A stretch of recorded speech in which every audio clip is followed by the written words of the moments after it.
Hey ladies and gentlemen, welcome back to the channel. My name is KPZ, I'm your host. Here on the home of the slightly above average ship review, today we're going up the original German battleship line. We are in the Tier 4 battleship, the Konig. So I want to highlight a comment left on my Kaiser video by the Elder Kind. Presumably he's a subscriber to my channel. He said he was a super tester, been playing since alpha. He says the Konig has really good Sigma. And I am hoping that's true. I think in this match you will see that we have a really good match for you guys. Also want to talk about something else the Elder Kind and I were discussing. I said in my video, I don't agree that Wargaming is charging people to get into the Bureau projects, and he was saying, legendary tier gameplay is a mess. That I totally agree with. How about a different barometer for that? How about like games played metric or ranked seasons that you've topped out at?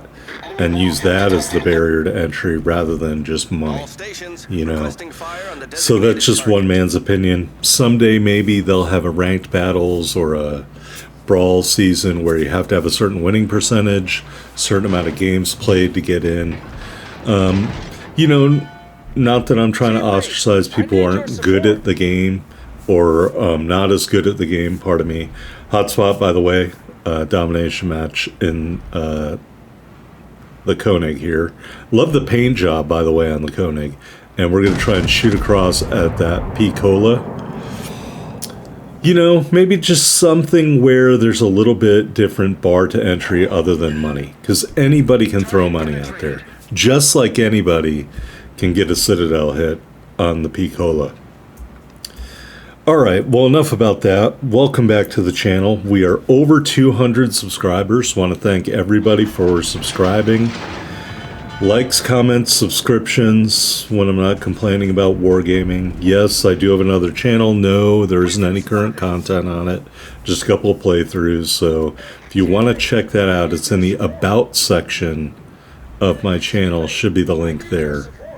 I also left the link in a comment on the last video. Alright, so we're moving out in the Konig. Konig is just a dreadnought type battleship. It's funny to me that a lot of these ship lines have similarities with each other. When you're talking about the US ship line, you're talking about these dreadnought type ships. And then tier 6, tier 7, you get into the fast battleships with the North Carolina and the Iowa.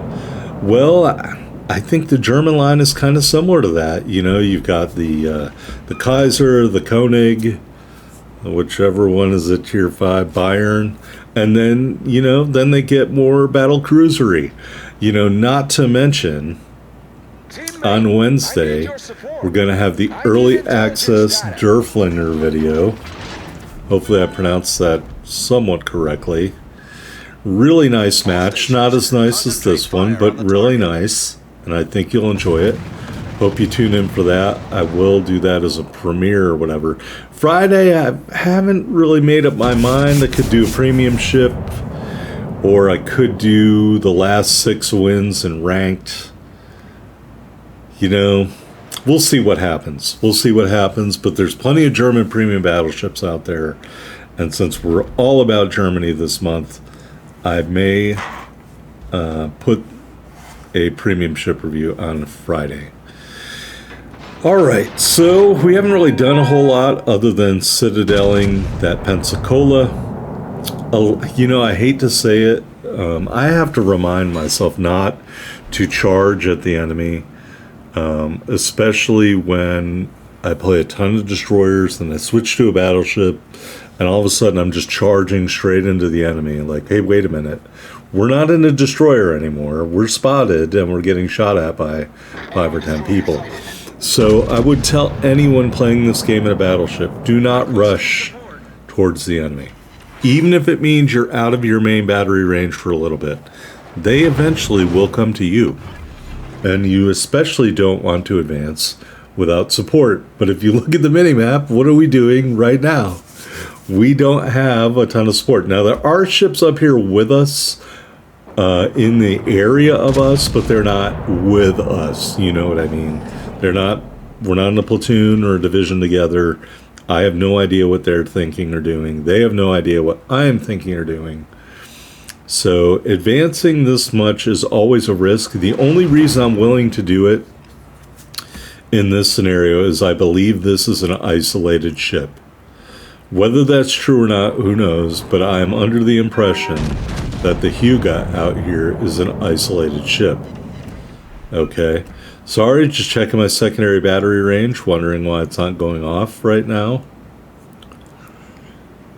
And we're just going to continue advance on the Hyuga. I do have 2 other blue team ships in the vicinity with me. And we're going to see what we can do here. The Hyuga's starting to give me a little bit of an angle. I have no idea why. And we don't make him pay for it with that salvo. Guess the Sigma didn't help me there. Alright, and we do set them on fire with our secondaries. You can see the secondaries are totally kicking in. We even shot down an airplane, continuing to pop the secondary hits. Hyuga give me even more broadside, and that time we do indeed make him pay the price. Disable a turret, and we do a bunch of damage to him. Now, I want to say one of the ships up here with me, I think, got killed, but it was not by the Hyuga. If I can see these really small things on my screen correctly. I don't have my glasses. I'm probably going to have to get them. We're just continuing to shoot at the Hyuga here. These are all ricochets. The secondaries are really doing the work here. We did not get anything on that last salvo because of his angle. I should have aimed up into the superstructure, but we finish him off for the close quarters expert.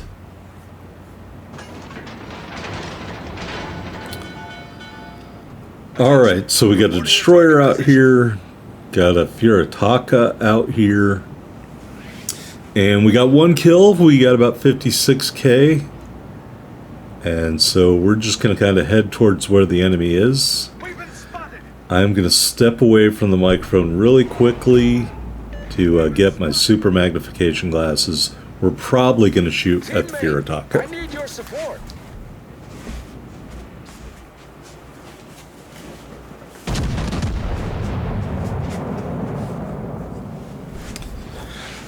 Alright, maybe we didn't shoot at anybody. Oh, we did. We shot at somebody and we did like 3,000 damage. Okay. Alright, so now that I can see the screen, mental note to self, doing these when you just wake up might not be a great idea. Alright, shots out on the Furitaka. He's maneuvering away from us. No expectation any of those shells are going to hit. And we got a ricochet. Emerald over here. Pesky cruiser. We're going to take care of his business here. As you can see, front 2 turrets only. Line it up. Shoot. Oh yeah. Auf Wiedersehen. Couple Citadel hits. Dev strike. Kill number 2. Furitaka is still out there tempting me to kill pinch with this minuscule amount of hit points. Well, guess what? You know me, I am never one to turn down a kill pinch. So there goes. Can we kill pinch the Furitaka? No, we can't. Second 2 turrets from the rear of the ship. Will that get the kill pinch? Yes, it will. Kill number 3. Enemy cruiser destroyed. Alright, we have just put our team ahead in terms of the ships. We have been maintaining a point lead for this time, because in the domination matches, like I always say, most important thing, capture those cap circles and hold on to them for as long as you can. You force the other team to make bad plays by doing that. Just like in a capture the base match, if you go into the cap, in theory you force the enemy to come back to defend the cap. That being said, if the enemy team only has 1 or 2 ships left and you have almost all your ships left on the blue team, you shouldn't cap out the base in a capture the base match. You should let your teammates kill those ships. Alright. So the Konig, yep. So like I said, I mean, trust the Super Tester's comments. Sigma, good. I think that has something to do with aiming or shell dispersion or shell grouping. I think it's shell grouping. I think Sigma means it's going to have really good shell grouping or general accuracy. I'm hedging my bets because I don't really know this stuff. But that's what I'm guessing, and I guess we'll find out in the comments if I'm right or not. I say Sigma is shell grouping, and so we are going to test out some of that Sigma here on the Iron Duke, who's given us the broadside, front 2 turrets only, and some good hits there. Another battleship out there, Andrea Doria. They are trying to make a game of it. It is now 3 ships to 3. However, we are capturing the Bravo cap, and now we have all 3 base caps. So essentially at this point, they are probably going to have to kill us to win this game. Alright, another salvo here at the Iron Duke, who isn't really giving us a great angle. Not exactly bow on, but oh god, it's a destroyer. So we kill the Iron Duke. Kamikaze over there, folks. Terrifying. Alright, 4 kills. We're officially on the hunt for a Kraken. We are going to turn away from the Kamikaze. I did hit my secondary thing. We are engaging the Kamikaze with secondaries. Shooting at the Andrea Doria. Aiming up to the superstructure. Maybe should have gone down into the hull of the ship. I didn't do that. Desperately trying to turn around to get my teammate destroyer to go after the Kamikaze, because clearly any other destroyer is going to have a gunboat advantage on the Kamikaze. I don't know what kind of destroyer my teammate is in. If it's a Farragut or something, I'm going to be very angry.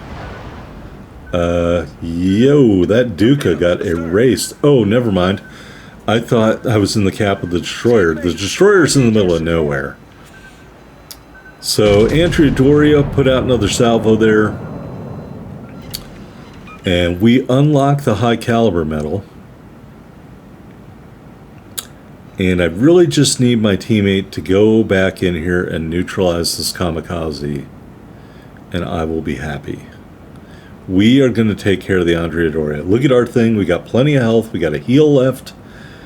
We got a minute and 30-ish seconds until we get that secondary charge. So that probably won't be a factor in this.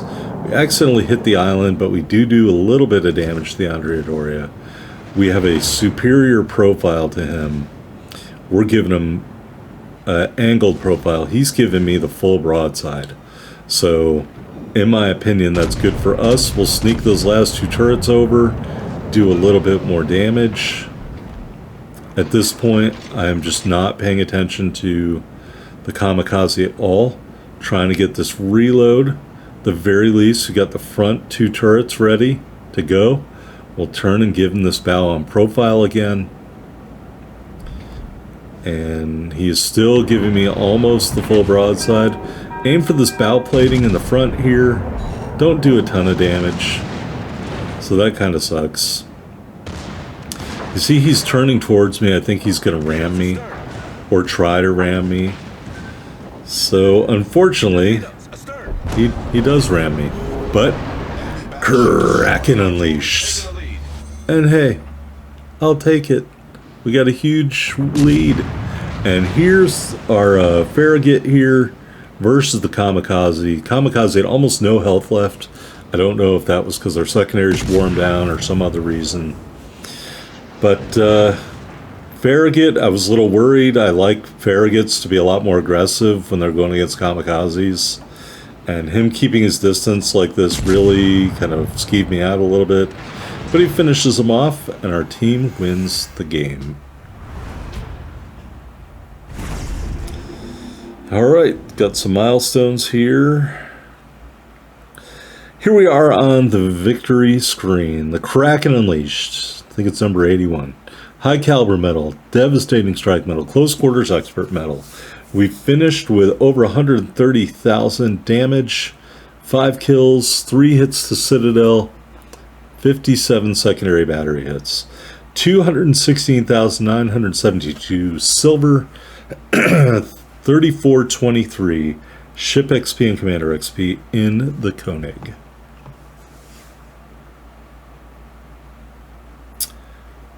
And it was a fine day. Alright, there we are at the top of the board. 2282 base XP, 4 medals, 5 big kills. Getting it done in the Konig. Really liked it. Like what I felt there. Obviously, I unlocked that ship a long time ago. I just don't play the German ships that often. This Kamikaze BS player, that's an OG player for that BS, or maybe an Asian market player.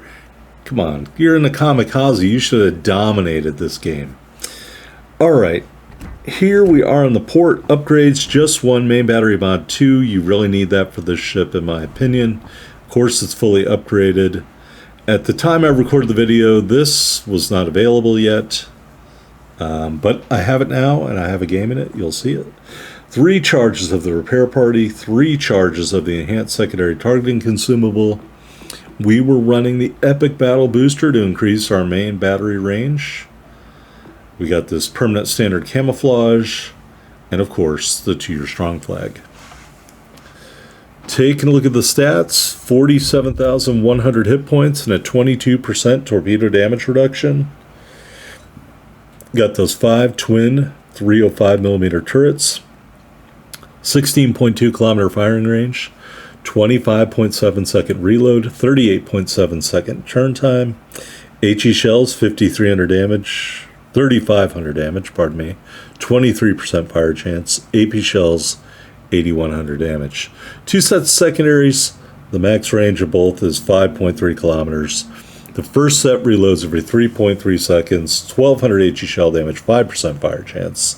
The second set reloads every 8.6 seconds and does 3,700 AP shell damage. So that's good, but I wish they were all HE. I think maybe if the Konig performed less great, they might change it to HE, but I don't foresee that happening. Here's your Aaa Defense. I'd say this is a little bit above average. Obviously, we didn't have to deal with a carrier in that match. That first set of secondaries is dual purpose and does count as AA. Maneuverability, max speed 24.7 knots, so a little faster than a Dreadnought type from the US. 620 meter turning circle, I don't remember what the rudder shift time was. Concealment, 12.8 on the surface, 10.7 from the air, 10.2 when firing in smoke. Here's the armor viewer, typical Dreadnought profile.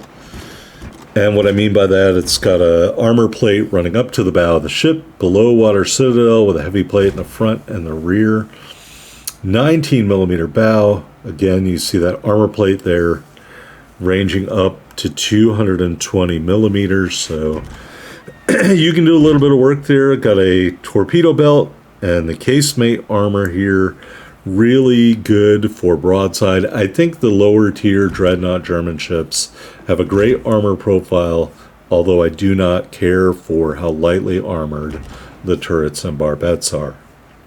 But all in all, I think they have tough armor, and that is the armor profile of the Konig. Alright, here's a look at our commander, Franz von Hipper.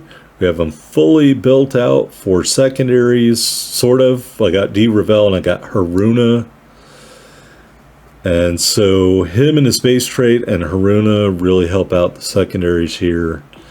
Row 1, there's not a lot of good choices. I suppose you could do no fly zone.